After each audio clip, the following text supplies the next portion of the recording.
There was a man who always wanted to impress others with talent and charm, but he did not have much skill in music or sports. Instead, he found himself drawn to magic tricks. He loved the way magicians could make ordinary objects disappear and reappear as if by true power. He watched countless videos and shows, but he never took the time to practice properly.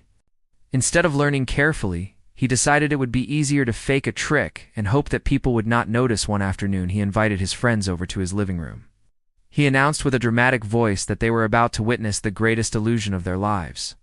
His friends sat on the couch, curious, but not expecting much since they knew he was not a real magician. Still, they were willing to watch and give him attention.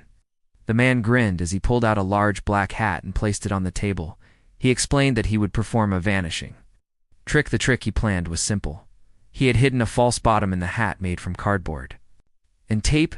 His idea was to place an object into the hat, secretly slide it under the false bottom, and then reveal the empty space. His audience would think the object had vanished. He practiced once or twice before his friends arrived and thought it looked convincing enough. However, he had not noticed that the cardboard was not very strong. He chose his own wristwatch as the object to vanish. He thought it would be dramatic since it was shiny and personal.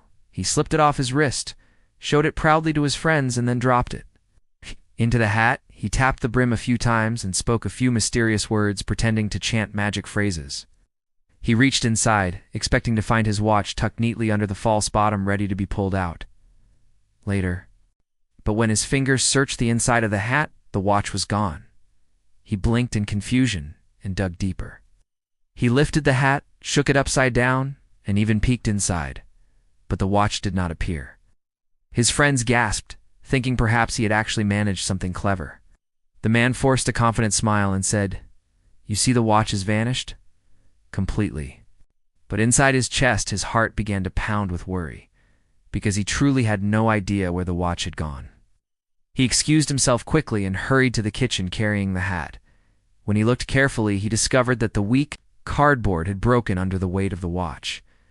The watch had slipped through a small tear, rolled across the table, and disappeared onto the floor. He searched frantically, moving chairs and opening cabinets, but he could not find it anywhere. Somehow, in the rush of the performance, the watch had bounced in an unexpected direction. His friends in the other room whispered among themselves, amazed by the performance. He said things like, "Maybe he actually learned real magic, and I did not expect that to work at all." The man returned with the hat, trying to hide his panic. He spread his arms wide and declared that the trick was complete.